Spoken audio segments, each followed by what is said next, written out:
এখন বসে শুক্রবারের ভিডিওটা এডিট করছি, জানেন তো, শুক্রবারের ক্লিপগুলো এডিট করতে করতে একটা কথা হঠাৎ মনে হলো, সেটা আপনাদের সাথে শেয়ার করে দেবো। আচ্ছা বলুন তো, সত্যি করে আমাদের মেয়েদের জীবনে ওয়ার্ক লাইফ ব্যালেন্স বলে কি সত্যি কিছু আছে? হাউসওয়াইফের জীবনটা টাফ, মানছি, কিন্তু কোনোদিন ভেবে দেখেছেন একটা ওয়ার্কিং ওমেনকে কীভাবে কতটা ট্রিমেন্ডাস মেন্টাল প্রেশার আর ফিজিক্যাল প্রেশারের মধ্যে দিয়ে যেতে হয়? আমি কেন বলছি, আমি এর আগে বহু জায়গায় কাজ করেছি, বেশিরভাগ জায়গাতে জানেন তো আমি একটা জিনিস লক্ষ্য করেছি যে যে সমস্ত মেয়েরা মানে বাইরে কাজ করছে আর কি, তাদের রুটিনটা আমি শুনতাম, মানে সবাই এসে আলোচনা করতে এমন কথাবার্তা হয় সেই রকমভাবে আর কি। তো সেই সময়তে বেশ কয়েকটা জিনিস খুব বেশি শুনতে পেতাম। প্রথম হচ্ছে, আরে আমি তো ভোর 4টের সময় উঠি, আমি তো ভোর 5টার সময় উঠি, 5টার সময় ঘুম থেকে উঠে ঘরের সমস্ত কাজ করে দিই, ঘরে রান্না বান্না, ঘর ঝাড় দেওয়া, বাচ্চাকে খাওয়ানো, সব সকালবেলাতে করে তারপরে আমি আসি কাজের জন্য।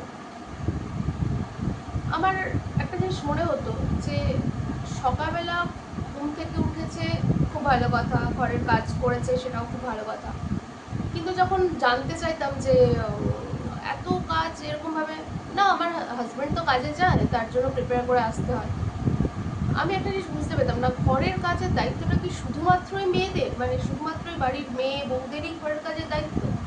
ঘরটা তো দুজনের, সংসারটা তো দুজনের, স্বামী স্ত্রী দুজন মিলে সংসার করে, দুজন মিলে যখন বাইরে কাজ করতে যাচ্ছে, তখন আমি বলছি না 50-50 ভাগ করার কথা, কোনো জায়গাতেই 50-50 হওয়া সম্ভব না, কোনো সম্পর্কতেই কোনো কিছুই 50-50 হবে না, কেউ বেশি করবে কেউ কম করবে স্বাভাবিক।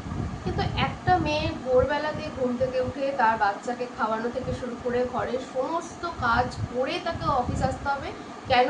আর একটা মানুষ কাজে বেরোবে, তাকে জোগাড়টাও হাতে হাতে করে দিতে হবে, কারণ সে একটা মেয়ে বলে বা বাড়ির বউ বলে তার নাকি ওটাই দায়িত্ব। অথচ যে কাজ করতে বেরোচ্ছে সেও কিন্তু ওই বাড়িরই অংশ, তাকে বিয়ে করেই এসেছে, তবে এই সংসারটা হয়েছে। আমি কনসেপ্টটাই আজ অব্দি বুঝতে পারলাম না। আর যারা আমি দেখেছি, এই যারা ধরুন এই জিনিসটা করে না, যেমন আমি নিজেকেও খানিকটা বলতে পারি যে আমি পুরোপুরি এটা করি না, কোনোদিনই করিনি। আমি যখন কাজে গেছি, যখন কাজ করতাম, তখন আমার হাজব্যান্ডও কাজ করতো, আমার হাজব্যান্ড আমাকে হেল্প করে দিত, আমি আমার হাজব্যান্ডকে হেল্প করে দিতাম। কখনো যদি আমাদের দুজনের মনে হয়েছে আমাদের দ্বারা হচ্ছে না, আমরা কুক রেখেছি, মেড রেখেছি, আমরা এভাবে কাজ করেছি। কোনোদিনই কোনো কাজটা আমরা জেন্ডার স্পেসিফাই করে বলে দিই যে এটা তোমার কাজ বা এটা তোমার কাজ। আমাদের রিলেশনে এই জিনিসটা প্রথম থেকে ছিল না, এবং we are very clear from the very first day. এটা রিলেশনের প্রথম থেকে আমরা ভীষণ ক্লিয়ার ছিলাম এই ব্যাপারটায়। তো সেই জন্যই হয়তো আমাদের জন্য সুবিধা হয়েছে। কিন্তু আমি এরকম অনেকজনকে এটাও দেখেছি, আমার অনেক বান্ধবীদেরও দেখেছি যে বাড়িতে বাচ্চা আছে বলে তাদের কাজ কুইট করতে হয়। হ্যাঁ আমি মানি, বাচ্চার বাবার থেকে বেশি মাকে প্রয়োজন, অবশ্যই প্রয়োজন, আমি অস্বীকার করছি না, কিন্তু এরপরে একটা স্টেপ 6 মাস 7 মাস 1 বছর, তারপরে সারা জীবন কি শুধু মাকেই প্রয়োজন? বাচ্চার পটি পরিষ্কারও মাকেই করতে হবে, বাচ্চার খাওয়ানো মাকেই খাওয়াতে পারে, বাবা ঠিক আছে 6 মাস ব্রেস্টফিড করে একটা বাচ্চা, তারপর তো ব্রেস্টফিড করে না, তারপর তো তাকে অন্য কেউ দায়িত্বটা নেওয়া দরকার। আপনাদের মনে হয় না যে এই ইনজাস্টিসটা এবার বন্ধ হওয়া উচিত? এবার আমাদের ছেলেদেরও শেখানো উচিত সংসারটা সবার, ছেলেদের শেখানো থেকে বেশি জানেন তো ছেলের মায়েদের শেখানো দরকার, আর বিশেষ করে একটা শ্রেণীর মেয়েদের শেখানো দরকার যারা অলরেডি হাউস ওয়াইফ, তারা বাড়িতেই থাকে সবসময়। আমি কিন্তু এই মুহূর্তে আমিও হাউস ওয়াইফ, আমি আগেই ক্লিয়ার করে দিতে চাই, কারণ হাউস ওয়াইফ করে আমি কিন্তু কাউকে ছোটো করছি না, কিন্তু যারা অলরেডি ঘরে থাকে তাদের তাদের একটা জিনিস সমস্যা হচ্ছে, তারা তাদের কাছে ওটাই কাজ, তারা শুধু ওই কাজটাই করছেন, তারা প্রোভাইড করাটাই তারা তাদের কাজ মনে করছেন, আর অবশ্যই সেটা একটা কাজ, শুধু নার্চার করা প্রোভাইড করাটা তাদের কাজ, আমি মানছি। কিন্তু যে সমস্ত মেয়েরা বাইরে কাজ করতে যাচ্ছে, যাদের একটা কেরিয়ার গড়ারও ইচ্ছে আছে, যারা পড়াশোনা করেছে, যারা সেটা ওয়েস্ট করতে চায় না, যারা পড়াশোনা করেছে হাউস ওয়াইফ তারাও ওয়েস্ট করছে, আমি সেটা বলছি, কিন্তু সেটা তার লাইফের চয়েস। যারা বাইরে কাজ করতে চাইছে সেটাও তো তাদের চয়েস। এবার তখন সেই জায়গাটা দিয়ে, ও আচ্ছা তোমার বাড়িতে একটা কুক আছে, তাহলে তো তুমি কিছুই করো না, কে বলেছে আপনাকে সে কিছু করে না? সে করে, সে বাইরে গিয়ে কাজ করেছে, প্রেজেন্টেশন দিচ্ছে, সে হয়তো কোথাও ক্লাস নিচ্ছে, সে হয়তো কোথাও কোনো একটা বাড়ি ডিজাইন করছে, আপনি কি করে জানছেন সে কিছু করে না? তার কাছে সেই কাজটার মূল্যটা হয়তো অনেক বেশি। আর সংসারের দায়িত্ব যে শুধু রমণীর গুণে, সেটা আপনাকে সংসার কে বলেছে শুধু রমণীর গুণে সুখের হয়? আমি আজ অব্দি মানে দেখিনি যে একটা সংসার, সুষ্ঠু স্বাভাবিক সংসার শুধুমাত্র একটা রমণীর গুণে সুখে হচ্ছে, আমি দেখিনি, বিশ্বাস করুন, আমি আজ অব্দি দেখিনি এরকম কোনো সংসার যেখানে কোনো ছেলের কন্ট্রিবিউশন থাকে না, যেখানে কোনো বাড়ির যে পুরুষ সে সংসারে ইনভলভ নয়, এবং সেরকম ফ্যামিলির বাচ্চা মানে ছেলেমেয়েরা না আরও বেশি মানে কি বলবো, সেই মুখচোরা হয়, তাদের একটা মানে ট্রমা থেকে যায়, যেখানে তারা এরকমভাবে দেখে বড় হয়েছে যে বাবারা তো বাড়িতে ইনভলভই নয়, বাবার সাথে কথা বলা মানে একটা ভয়ের জায়গা। তো সেই বাচ্চাদের কিন্তু বাচ্চা বয়সটা খুব একটা ভালো কাটে না, এটা এটা একটা জানবেন। আজকালকার প্যারেন্টসের আমি দেখি বাবারা কত বেশি ইনভলভ বাচ্চাদের সাথে, আমার খুব ভালো লাগে, ভীষণ ভালো লাগে এটা দেখে। আর এটাই হওয়া উচিত, বাচ্চার সাথে ইনভলভ হওয়া, বাচ্চার বডি পরিষ্কার করানো থেকে খাওয়ানো, বাবারা আজকাল সবই করছে। সেটা দেখে আবার এক শ্রেণীর মানুষের মনে হচ্ছে না না বাবা আজকালকার মেয়েদের যা ঢং, না ঢং নয়, এটাকে ঢং বলে না আজকালকার মেয়েদের। একটা সংসার এরকমভাবেই চলে, এরকমভাবেই চালানো উচিত। বাবা মা দুজনেরই কর্তব্য একটা সন্তান মানুষ করা, আর ছেলে মেয়ে স্বামী স্ত্রী দুজনেরই সম্পর্ক একটা সংসারকে রান করা। এবার সেই সংসারে যদি কেউ একজন ফিনান্সিয়াল দায়িত্ব নিচ্ছে আর একজন নিয়েছে যে আমি শুধু ঘরটা নার্চার করবো, সংসারটা গুছাবো, that is fine, that is completely fine. But কোনো সংসারে যদি দুজনেই দায়িত্ব নিচ্ছে, আমরা দুজন মিলে প্রোভাইড করবো, উই উইল বি প্রোভাইডিং 50-50, আর আমরা তারপরে সংসারের দায়িত্বটা দুজন মিলে হাফ হাফ করবো, that is also fine. Please accept that part, that is also fine. আমি আমার বাচ্চার জন্য যদি একটা আয়া রাখি, মানে এরকম আমি অনেকজনকে দেখেছি, ও আচ্ছা আয়ার কাছে বাচ্চা মানুষ হয়, বাচ্চা তো মানুষ হয়, কে বলেছে? আর কে বলেছে আপনার টক্সিক পরিবারে বাচ্চাটা ভালো মানুষ হচ্ছে?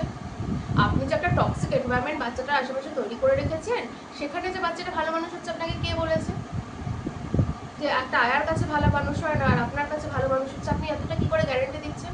একজন মায়ের থেকে ভালো একজন বাচ্চা সম্পর্কে কেউ ভাবতে পারে না? হ্যাঁ, ভাবতে পারে না, আর সে ভেবেছে যে সে তার বাচ্চাকে আয়ার কাছে রাখবে। আপনার সমস্যাটা কোথায়? আপনাদের সমস্যাটা কোথায়? যদি কোনো মা ভাবে তার বাচ্চাকে সে আয়ার কাছে রাখবে, আপনি তো বলছেন একজন মায়ের থেকে বেশি ভালো কেউ চাইতে পারে না, তো সে তো মা, সে এটা ভেবেই রেখেছে যে তার বাচ্চা ভালো হবে, সে জানে তার বাচ্চার কিসে ভালো হবে। আর একটা জিনিস, আজকালকার সন্তানদের তো একবারে যাচ্ছে তাই ভাবে মানুষ করে মা বাবারা। মানে আপনাদের মা বাবারা কিরকম ভাবে মানুষ করেছে আপনারা এরকম ধরনের কথাবার্তা বলতে পারেন, ফট করে লোককে জাজ করে দিতে পারে। আমি বলছি না যে এই প্যারেন্টিং স্টাইলটার মধ্যে কোনো ভুল নেই, যে বাচ্চাদের সাথে ফ্রেন্ডলিভাবে মেশা, তাদেরকে না মারা, আমি বলছি না এই প্যারেন্টিং স্টাইলে কোনো ভুল নেই। কিন্তু আপনাদের কেন মনে হয় যে আপনাদের প্যারেন্টিং স্টাইলটা একদম পারফেক্ট ছিল? আপনাদের জেনারেশনের তো কেউ কোনোদিন মেন্টাল হেলথ থেকে গুরুত্বই দেননি, তাই না? আমাদের জেনারেশন অব্দি বলছি, আমরা আমাদের মনে কিছু কষ্ট হচ্ছে, আমরা কোনো কিছুতে ডিপ্রেসড হয়ে পড়ছি বা কোনো কিছু আমরা বলতে 10বার ভাবি। ইভেন একটা ভিডিওতে যদি আমি আমার সামান্য, এরকম অনেক হয়েছে, আমি আমার একটা লাস্ট ভিডিওতে আমার নিজের পার্সোনাল ব্যাপারে কিছু শেয়ার করেছিলাম, এবং সেখানে জাস্ট লোক এসে আমার বহু পরিচিত কিছু মানুষ আমার কাছে এসে এই ব্যাপারটা কেন শেয়ার করলি, এটা তো শেয়ার করার জন্য কেন উচিত নয় আমি বুঝতে পারি না আজ অব্দি। কোনো অ্যাওয়ারনেস দেওয়া, কোনো নিজের পার্সোনাল ব্যাপার শেয়ার করা কেন উচিত নয় আমি এখনও বুঝতে পারিনি। পার্সোনাল মানে আমি বলছি না যে একদম বিভৎস পার্সোনাল কিছু শেয়ার করে দাও, বাট নর্মাল কিছু জিনিস আমি শেয়ার করেছিলাম, যেটা মানে আমাদের জেনারেশন আমরা জানি না শেয়ার কীভাবে করতে হয়, আমরা জানি না কীভাবে ইমোশনাল রেগুলেট করতে হয়, আমরা এগুলো শিখিয়ে নিই। আজকালকার প্যারেন্টসরা যদি করছে, আপনাদের কেন প্রবলেম মনে হচ্ছে? আজকালকার প্যারেন্টসরা অনেক ভুলও হয়তো করছে, হয়তো ভুল করছে, কিন্তু যদি কিছু ঠিক করছে আপনারা সেটাকে অ্যাপ্রিসিয়েট করুন। সব কিছুতেই মেয়েদের দোষ। একটা খুব রিসেন্ট, আচ্ছা হ্যাঁ, লাস্ট শীতকালটায় একটা খুব একটা ভাইরাল হচ্ছে যে আজকালকার জেনারেশন, ইভেন শুধু লাস্ট শীতকাল নয়, মানে পিঠের সময়টা একটু বেশিই হয়, যখন পিঠে খাওয়ার সময় ওঠে তখন প্রতিবারই আমরা দেখি এটা, যে বলা হচ্ছে যে আজকালকার জেনারেশন হচ্ছে আমাদের জেনারেশন শেষ জেনারেশন যারা মায়ের হাতে পিঠে গেছে। এবং তারপর আস্তে আস্তে এই কথাটা আমি কন্টিনিউয়াস শুনেছি, যেমন ধরুন আরেকজন, যেমন আমি তো আপনাকে বলছি আরেকটা কথা, যে আজকালকার জেনারেশন জানেই না মায়ের আঁচল কি, আমি শুনে এসেছি। হ্যাঁ, তারা জানে না মায়ের আঁচল কি। আর হয়তো আপনাদের জেনারেশন সত্যি শেষ জেনারেশন যারা পিঠে খেয়েছেন মায়ের হাতে, হয়তো আমি আমার সন্তানকে খাওয়াতে পারবো না, বা আমাদের পরের জেনারেশন যারা তারা খাওয়াতে পারছে না, হয়তো আপত্তিটা কোথায়? আমরা আরও অনেক কিছু করতে পারছি। ধরে নিচ্ছি আমরা তাদের ওয়ার্ল্ড ট্যুর করাতে পারছি, ধরে নিচ্ছি আমি এমন মা হবো, বা আমার ভবিষ্যৎ জেনারেশন এমন মা হবে, তারা এমন মা হচ্ছে যারা ওয়েল ক্যাপাবল, নিজেদের ব্যাঙ্কিংয়ের কাজগুলো নিজে করার, যেগুলো আপনাদের জেনারেশনে ছিল না। তারা ওয়েল ক্যাপাবল নিজের একটা ডিসিশন, যেগুলো আপনাদের জেনারেশনে ছিল না। আমরা ওয়েল ক্যাপাবল, আমরা নিজেদের সন্তানের ভালো মন্দ টিউশন ফি, স্কুটি চালিয়ে নিয়ে যাওয়াগুলো করতে পারা, হয়তো আপনাদের জেনারেশনে ছিল না। আবার আপনাদের জেনারেশন এরকম অনেক ভালো কিছু ছিল যেগুলো আমাদের জেনারেশন পারে না, যেমন সুন্দর সুন্দর রান্না করা, সুন্দরভাবে ঘর গোছানো, মানুষের সাথে অ্যাডজাস্ট করে থাকা, ভালোভাবে থাকা। হয়তো আমরা সবগুলো এরকম সব কিছু পারি না। তো ভালো বলতে মিশিয়ে আছে না, সবাইকে হুট করে দাগিয়ে দেওয়া, বিশেষত একটা মেয়েদেরকে টার্গেট করা, এই জিনিসটাই আমার মানে কনসেপ্টটাই আমার কাছে বড় ব্যাপার। মায়ের আঁচল দিয়ে কী করবেন একটু বলুন তো? মা যদি জিন্স প্যান্ট পরে তার কি আর তার মধ্যে মানে নারীত্ব থাকে না, না তারা মা হয় না? আর আমি এই মেয়েরা যখনই কোনো জিনিস চুজ করছে তখনই আপনাদের সমস্যা। চয়েসটা আপনারা করবেন, তারা সেটা পালন করলে ততদিন অবধি মেয়েরা ভালো। আর যখনই চয়েসটা মেয়েদের নিজেদের হাতে চলে যাচ্ছে তখনই তারা খারাপ হয়ে যাচ্ছে। আমাদের জেনারেশনটা এখন আমরা হয়তো পারছি আমাদের হাজব্যান্ডের সাথে ব্যবসায় কাঁধে কাঁধ মিলিয়ে ব্যবসা করতে, হাজব্যান্ডের সাথে কাঁধে কাঁধ মিলিয়ে চাকরি করতে।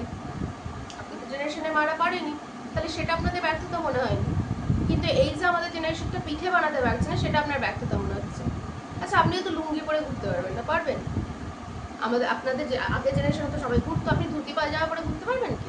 ধুতি পরে ঘুরতে পারেন? ধুতি পরতে পারেন কি? পারেন না। আপনাদের যে আগের জেনারেশন তো পারতো। বা আপনি রেগুলার বেসিসে ধুতি পরেন না, আপনি খড়ম পরে হাঁটেন কি? হাঁটেন না। আপনাদের আগের জেনারেশন তো হাঁটতো।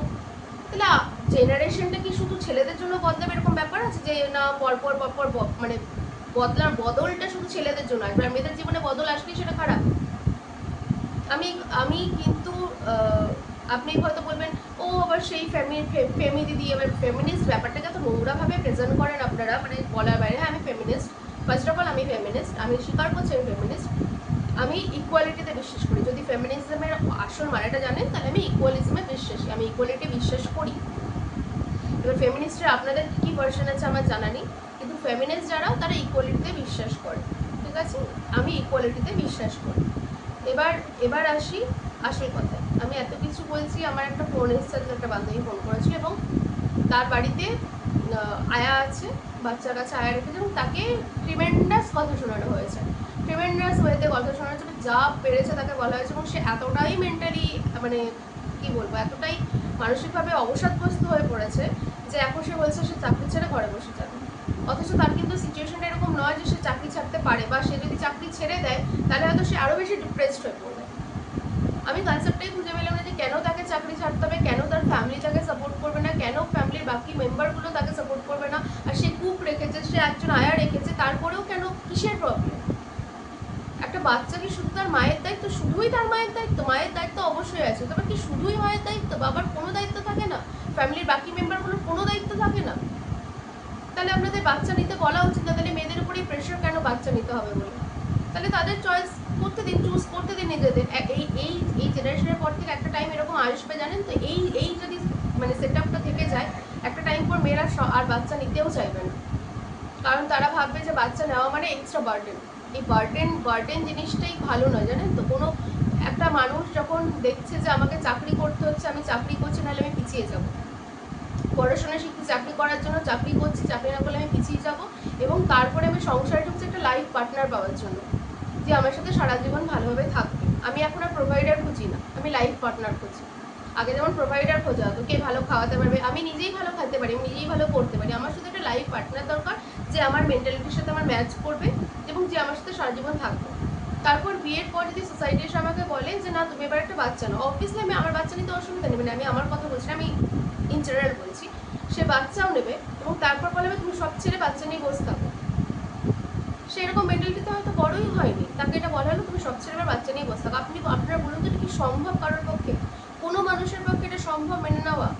আমি অনেক কিছু আজকে বললাম আউট অফ ফ্রাস্ট্রেশন, হয়তো আপনারা অনেকে এগ্রি করবেন, অনেকে এগ্রি করবেন না, তবে আমি এটুকু বলবো, আবারও বলবো, আপনি এগ্রি করুন, এটা নিয়ে কন্ট্রোভার্সি হোক, আমার কিছু যায় আসে না। কিন্তু আমি বারবার একটা কথা বলবো, একটা বাচ্চা মানুষ করা শুধু একটা মায়ের দায়িত্ব নয়, তার বাবারও দায়িত্ব। এবং একটা সংসার চালানো শুধু একটা মেয়ের দায়িত্ব নয়, একটা ছেলেরও দায়িত্ব, সমানভাবে থাকে।